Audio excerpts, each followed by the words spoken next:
kind of vamped up the drama going on. It's kind of cool. You got Robert Kraft running around, the whole AB situation going on. Kyler Murray choosing between baseball, and now might go first overall, even though he's 5'3" or something. I mean, the NFL. I guess Goodell's been watching how fun NBA free agency is, so he must send like a memo out to the teams. I wouldn't call what Robert Kraft was doing running around. I'd say maybe sleeping around or laying around, but wouldn't call it running around. Yeah, laying. Laying around, yeah. Rubbing around or whatever. Yeah.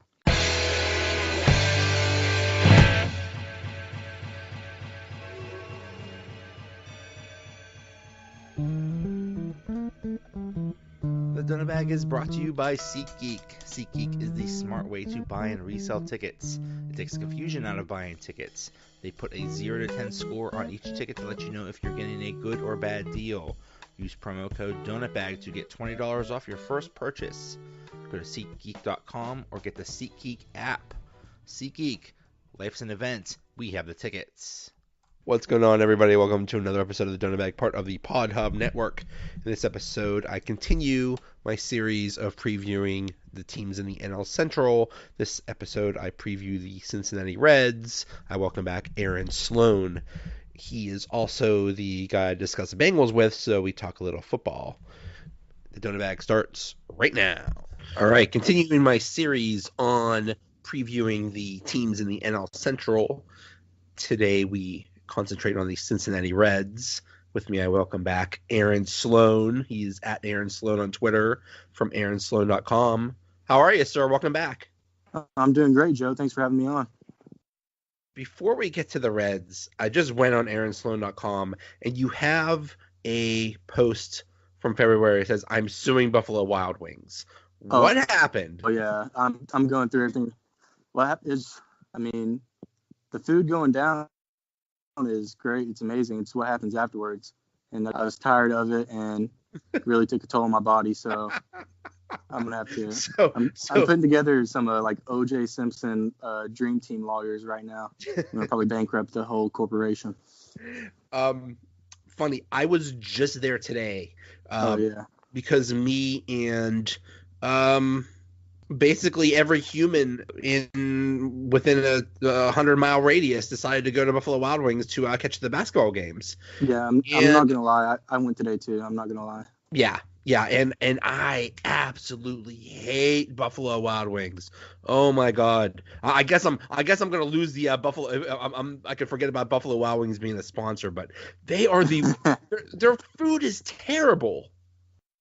It's I mean, it has its good days, it has its great days, and then there's some days it really is unbearable. My problem with it is their wings suck. And when I mean their wings suck is when you make wings and you put sauce on it, you put sauce all over the wings. I think what they do is they make a bunch of, they fry a bunch of wings, and then whatever sauce somebody wants, they just take a squirt bottle and just squirt a little bit on. Because, some corporate accountant figured if we usually put 2.3 ounces of sauce on every wing, if we change that to 1.6 ounces and extrapolate that to the millions of wings we make, we would save $250,000 or some crap like that. And meanwhile, the food sucks. And then once you complain about there not being enough sauce, you have it sent back. They're like, oh, this guy's he's a little wise guy. And they send it back after pouring about 2 or 3 gallons worth of sauce on it to where then you can't consume it at all without making a mess about half the restaurant just tearing it up. Right. Yeah, there's no happy medium there. Who knows what sauce they put on it or whatever. So yeah, not a fan of Buffalo Wild Wings. But anyway, the Reds, man, they changed everything up. Holy crap. Yeah.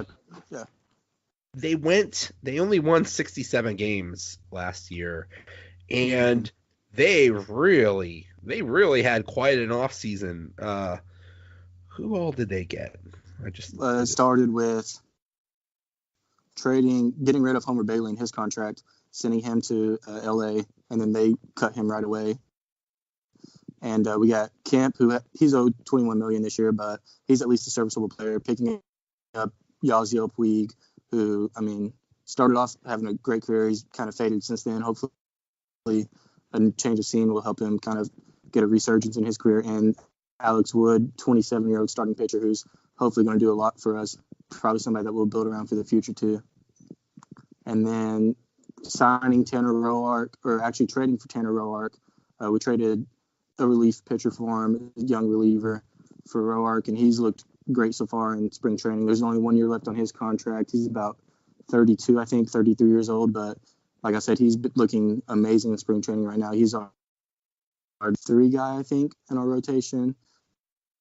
And we sent Shed Long, a second base prospect, who we didn't really need because right now we have Scooter Gennett and we still have Nick Senzel, who we moved to center field right now, but he's a second baseman, shortstop, third base. He can play all 3 of those for if we do move on for Scooter. And in return, we got Sonny Gray, who in Oakland tore it up. And really, he had like a ERA in the 3s or something last year, except for at Yankee Stadium. Whenever he made his pitching appearances in Yankee Stadium, he had like a 6 or 7 ERA or something. That just jacked up his stats completely. But he's looked great in spring training so far. And the big thing was we really beefed up our rotation. That's just what's been completely killing us these past couple of years with all these young guys throwing for us. So basically, it's all like they're just going all in this year, right? Because there's a lot of these contracts are like expiring this year. Oh, yeah. So it's all this year or bust. Yeah, I think I wouldn't say it's necessarily this year or bust for us. We still have a lot of young guys in our lineup, but as far as the rotation goes, they haven't worked anything out with Alex Wood for the future. I'm sure they will. They re-signed Sonny Gray to, I want to say like a 5-year deal maybe. And Roark, I don't see us bringing him back because of his age, but he at least he's going to make a huge difference for us. So it's kind of a boom or bust year as far as like if we do make a huge improvement, then I could see the next season being a bigger bust year where they might try to bring someone else, a big name man, a big contract guy that might be expiring and then go for it the next season. But I think this season right now is setting it up to see if they're going to make that step or maybe just try to restart and go back to not necessarily rebuilding, but focusing on developing the young guys. Speaking of big contracts, Joey Votto is in the middle of a 10-year, $225 million contract, but he kind of is, I don't want to say he's a bargain, but he's actually, his performance is good. So it kind of lives up to that contract. Yeah, he's definitely our franchise player, has been for a long time. He's coming off what he consider a down year. He hit somewhere in the 290s. I want to say he still led the league in OBP, which, I mean, basically 20 plus million a year to walk. But hey, as long as you get on base and create runs, that's what really matters. But I could see Votto bouncing back after what he calls a rough year for many. I mean, he still made the All-Star game, and he, I want to say it was maybe his 4th or 5th All-Star appearance, but he wasn't satisfied with it. Been vocal about it too, so maybe this year he's going to come out, have another year like a 2010 MVP year, or the 2017 when he finished place to Stanton when he was still in Miami. But it would be huge for this team for Votto to come out, be his signature, hitting 310, OBP in the 400s, 20 plus homers, maybe RBIs in the hundreds too. I mean, that really does make a huge impact, having a great hitter like that in the lineup. Yeah. Now with Senzel, so he was a 2nd overall pick in the 2016 draft. He's basically one of the top 10 prospects in baseball. But is the only reason he's not coming up is that stupid Super 2 crap where you got to hold him back like for a month or two and then you can bring him up? I think so. They moved him center. Right now, the biggest struggle was trying to find a spot for him because they brought in Scooter Gennett and he's just torn it up at second base. And there was talks last year about trading Scooter at the deadline, bringing Senzel up. Senzel ended up going down, having I want to say it was like a ligament issue in his fingers, had to get surgery, so that sidelined him. He has missed time in the minors since, I want to say he's had 3 injuries. But we were ready to bring him up last season midway through. And this year, I think they're considering waiting like the 2 weeks, and that way they gain an extra year of control, the 2 weeks or a month, however long it is. I'm not sure. But the way he's been playing in spring training right now, they're saying there's a good chance he cracks the lineup as the opening day center fielder. And now there's talks even about the plan originally was having Scott Schebler filling in, and now they're saying he might not even crack the lineup with the way Phillip Ervin's been hitting so far in the Cactus League. But Senzel, I'm really not sure what they're going to do. I don't know if they're going to wait to bring him up or put him in the opening day lineup, but we should find out any day now. Interesting. Okay. So how do you think, I mean, the NL Central is just so loaded. It just sucks that the Pirates and the Reds have to be in such a competitive division. How do you think that the Reds will show? I've seen some projections of them going like 81-81. Yeah, I would be completely fine with that just because of how tough this division is. I mean, they have arguably a top 10 lineup in baseball, and it doesn't matter because they have the Cubs still. The Cardinals made a lot of moves this offseason to improve. And then, of course, the Brewers, who won the division last year and just were red hot, had Christian Yelich just go crazy. But best I can see right now, just because of how good the other teams are, is maybe 81, like you said, in fourth place finish. Anything but last, I will be okay with right now, honestly. And then a 500 record I'd be happy with that for now. But who knows? Maybe injuries hurt the Cubs or something.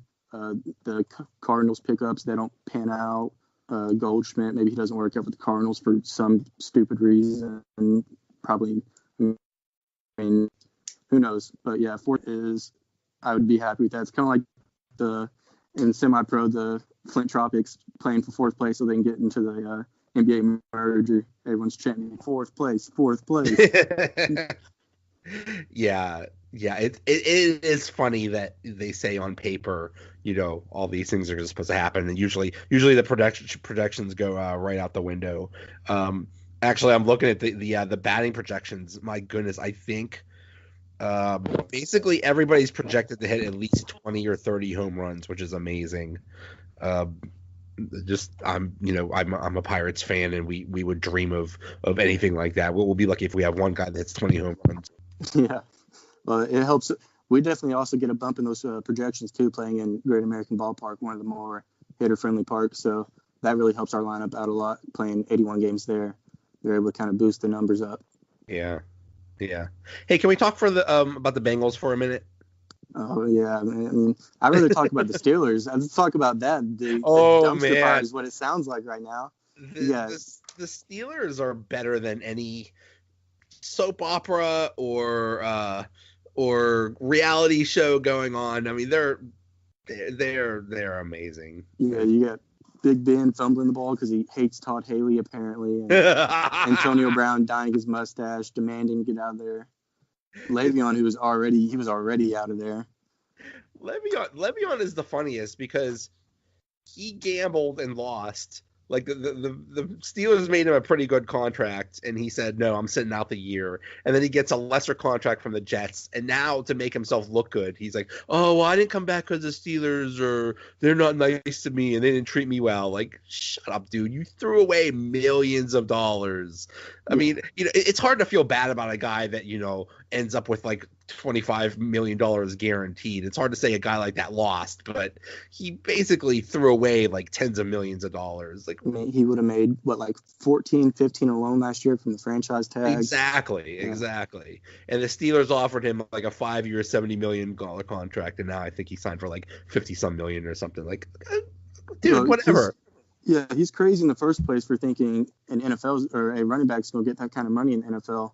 Exactly. After seeing so many guys like Phillip Lindsay in Denver, who wasn't even drafted, stepped up, had a huge year. James Conner easily replaced Le'Veon. I mean, I wouldn't say he's as talented as Le'Veon, but he produced almost just as much. That's the thing. You could get a running back cheap. You don't have to spend $14 million on a guy because you could get something almost as good for a tenth of the cost. So that's really a dumb gamble on his part. But and he could have just left with class. He could have just said, "Okay, I'm with a new team. I'm happy to be with my team." Nope. He had to scorch earth. He had to trash a team on his way out. Okay, dude, whatever. And then Antonio Brown. Another thing, just throwing in about the running back talk. If I was Le'Veon and I was watching the playoffs and seeing somebody like C.J. Anderson just tearing it up for the Rams, even though they had Todd Gurley, Exactly. CJ Anderson's 3